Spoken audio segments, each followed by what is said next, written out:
क्या आपको पता है NIOS class 12th English exam 2025-26 में कौन से सवाल आने वाले हैं? अगर मैं कहूँ कि सिर्फ 15 क्वेश्चन अच्छे से कर लो और आप भी 100% पास हो जाओगे, तो क्या आप जानना चाहोगे वो कौन से क्वेश्चन हैं? जैसे कि आपको आपके स्क्रीन पे दिखाई दे रहा होगा, फर्स्ट क्वेश्चन ये इंग्लिश में आने वाला सबसे मोस्ट एक्सपेक्टेड क्वेश्चन है। Character sketch of the astrologer, ये चैप्टर का नाम है एना एस्ट्रोलॉजर अस अ डे। तो इसमें आप आंसर आपकी स्क्रीन पे दिखाई देगा। He was a shrewd clever man used to tricks appearance and common sense on his livelihood and he read the face and gave the advice not real astrologer. तो इसमें ये कहानी बताई गई कि एक एस्ट्रोलॉजर है जो बहुत ही चालाक आदमी है। वो अपनी कुछ ट्रिक्स और अपीयरेंस ऐसा बना के रखता है कि सामने वाला बेवकूफ़ बन जाता है, जिससे वो अपनी आजीविका कमाता है। वो लोगों के चेहरे को पढ़ता है और उसको पढ़कर लोगों को एडवाइस देता है। वास्तव में वो कोई एक एस्ट्रोलॉजर या भविष्य बताने वाला नहीं है। सेकंड क्वेश्चन आपकी स्क्रीन पे ये दिखाई दे रहा है कि how did Bholi's teacher change her life. ये भोली की टीचर ने उसकी ज़िंदगी को कैसे बदल दिया। तो बेटा टीचर जो है किसी की भी ज़िंदगी बदल सकते हैं। तो इसमें आंसर है टीचर गेव भोली love, encouragement, confidence and she taught her to read and speak without fear and this changed her teamed life into the courageous। कहता है कि भोली के जो टीचर है उसने उसको प्यार दिया, उत्साह दिया, कॉन्फिडेंस दिया और भोली के टीचर ने उसको पढ़ाया कि कैसे हमें बोलना है बिना डरे हुए और इसने उसकी ज़िंदगी को बदल दिया। अब स्क्रीन पे तीसरा क्वेश्चन है compare the Bob and Jim Wells. ये चैप्टर नंबर है after 20 years Bob was the ambitious and become the criminal and Jimmy Wells was the honest and loyal policeman, both value friendship but choose the different path।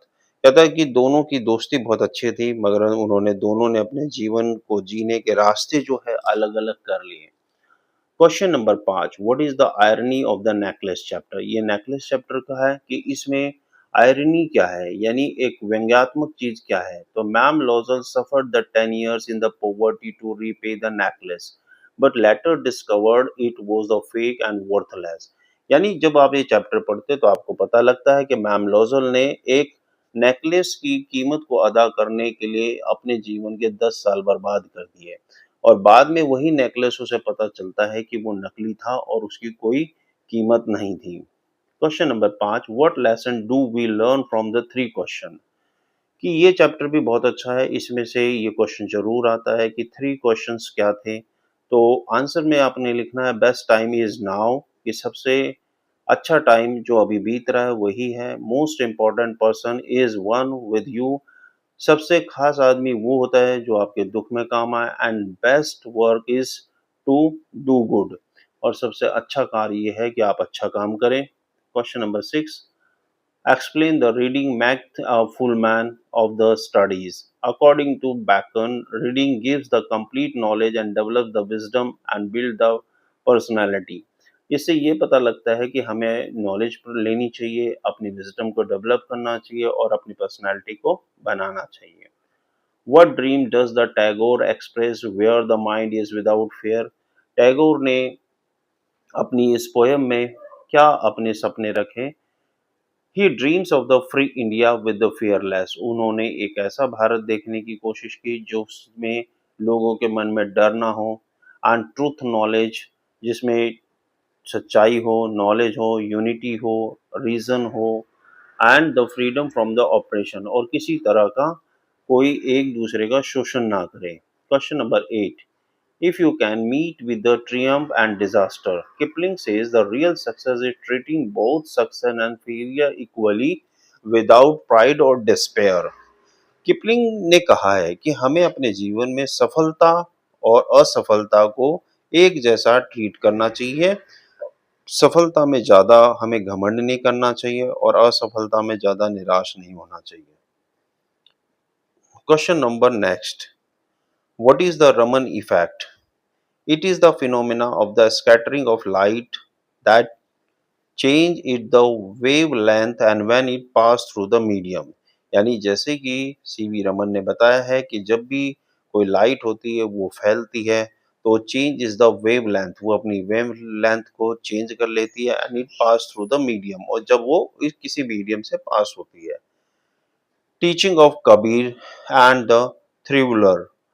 Kabir unity of god against caste and simple devotion. Kabir ji जो है वो unity of God के बारे में बात करते हैं, against the casteism के बारे में बात करते हैं, सिंपल डिवोशन और एक सीधी सच्ची भक्ति के बारे में बात करते हैं। इसी तरह दूसरे जो महात्मा है थ्रिवुलर जो है वो virtue, wealth, love, moral life and truthfulness के बारे में बात करते हैं। यानी ये जो संत है ये हमारे गुण के बारे में, वेल्थ के बारे में, प्यार के बारे में, नैतिकता के बारे में और सच्चाई के बारे में बात करते हैं। अब ऐसी ही कुछ क्वेश्चन है जो राइटिंग स्किल में आएंगे। सबसे पहले आप लोगों को याद रखना है letter to God, road side extend, यानी लेटर टू एडिटर जो है वो आपको पढ़ना है। एडिटर लेटर जरूर आता है, इसमें आपको रश ड्राइविंग पे आ सकता है, नो हेलमेट्स पे आ सकता है, इस तरह के हमें कुछ लेटर आ सकते हैं। एक लेटर टू प्रिंसिपल भी आ सकता है, तो आप प्रिंसिपल को लेटर लिखना अच्छी तरह से सीख लीजिए। नेक्स्ट है में ईमेल राइटिंग आता है, जिसमें जॉब इंक्वायरी के बारे में आपको लेटर लिखना होता है। ये एचआरए मैनेजर को लिखा जाता है, इसमें आप अपनी क्वालिफिकेशन देंगे। Ask the available of the vacancies लिखना है, एक आपकी रिपोर्ट राइटिंग आएगी और इसके कुछ टॉपिक्स दिए हुए हैं। तो इस तरह से आपने देखा कि हमने कुछ क्वेश्चंस जो है आपके लिए तैयार किए हैं। आप इन्हें कॉपी में लिख लीजिए और नोट कर लीजिए, ये एग्ज़ाम में बहुत आपके लिए हेल्पफुल होंगे। प्लीज़ आप हमारे चैनल को सब्सक्राइब करें, हम इसी तरह की नई-नई इन्फॉर्मेशन आपके लिए लेके आते रहेंगे। धन्यवाद।